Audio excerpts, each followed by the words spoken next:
If you Google literary criminal mastermind, you can find all kinds of content of debates from students, professors, jagoff bloggers in general about the greatest criminal minds in literary history. There's arguments that can be made for Professor Moriarty, Hannibal Lecter in The Silence of the Lambs, frankly, Tyler Durden in Project Mayhem. You could make an argument that any one of these is the greatest criminal mastermind, but there's one that gets ignored and is left off the list. He has skated by for 40 years now, and it's time that somebody calls him out. And that bastard is Grampa Joe from Willy Wonka. The first glimpse you get into the sickness that this bastard is toting around with him is when Charlie Bucket comes home after getting paid for the first time from his paper route. He brings home a loaf of bread. And his mother's all concerned. Charlie, where did you get that bread? And what comes out of Grandpa's mouth? What difference does it make where he got it? Point is, he got it. He could have raped a nun. He could have murdered a baby. He could have burned down the entire shit village they were living in. Didn't matter to Grampa Joe because he was getting a slice of bread that night. And look at the living conditions these fuckers were living in. Charlie's mom is out there washing laundry in a wash tub with a washboard, scrubbing people's filthy fucking poo-stained underwear.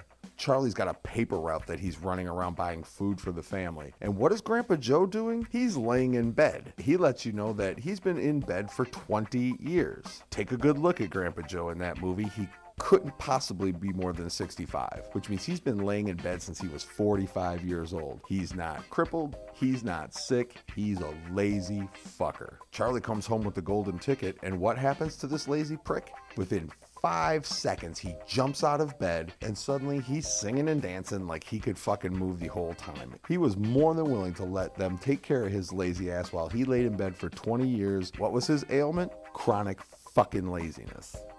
Now, if you haven't seen Willy Wonka in some time, you might remember the song, I've Got a Golden Ticket. But I bet you think that it was Charlie who was singing I've Got a Golden Ticket because, logically, he found the golden ticket. But it wasn't Charlie. The first one to start belting out I've Got a Golden Ticket, master thief Grampa Joe.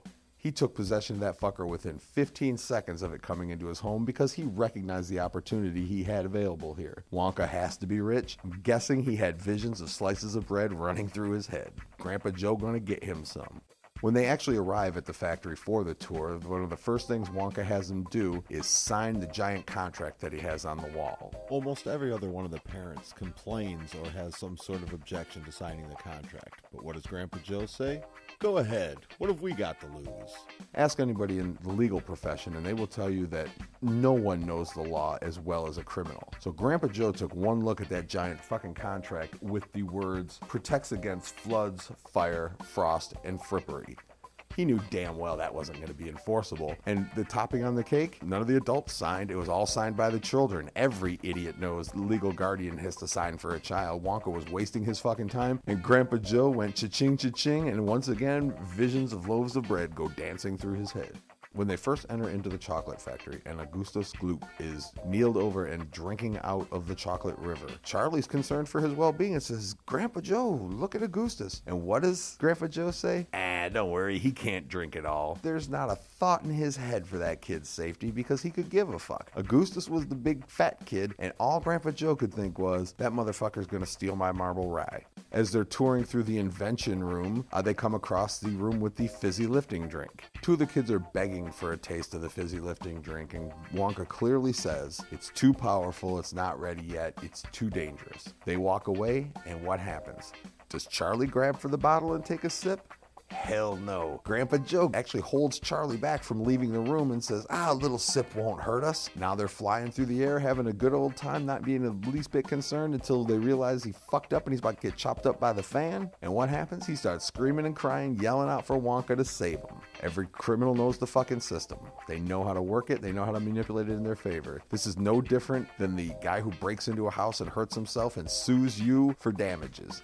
At the end of the tour, Grandpa Joe busts into Willy's office and demands to know about Charlie's lifetime supply of chocolate.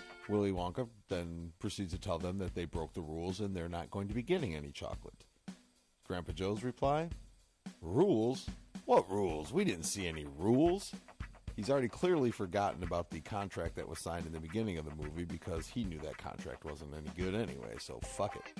Wonka explains that they stole fizzy lifting drink and that they contaminated the room that now had to be cleaned and sterilized. And what does Grandpa Joe do? He stares him dead in the eye and says, "You're a crook, a cheat and a swindler, an inhuman monster." Clearly a case of it takes one to know one. On their way out the door, he's saying to Charlie, "I'll get even with him if it's the last thing I do. If Slugworth wants an everlasting gobstopper, he's gonna get one." Once again, one criminal enterprise doesn't work out, he's already got the next one all lined up. Grandpa Joe is going to get his bread. He is going to have butter, and he is going to have a knife to cut it with, and he doesn't care who has to pay for it. Wonka can pay, Slugworth can pay, he doesn't give a fuck, Charlie can pay. All that matters is Grandpa gets his grain.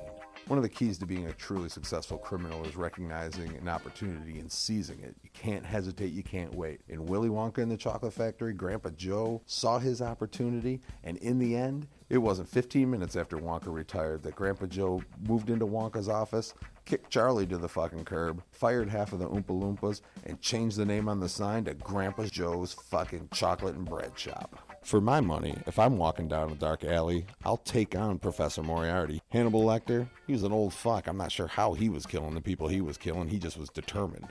And Tyler Durden, fuck him. I mean, he weighed 125 pounds. I'll fight him any day. But if I'm walking down a dark alley, I do not want to stumble across Grandpa Joe, because that motherfucker will take my bread and steal my factory.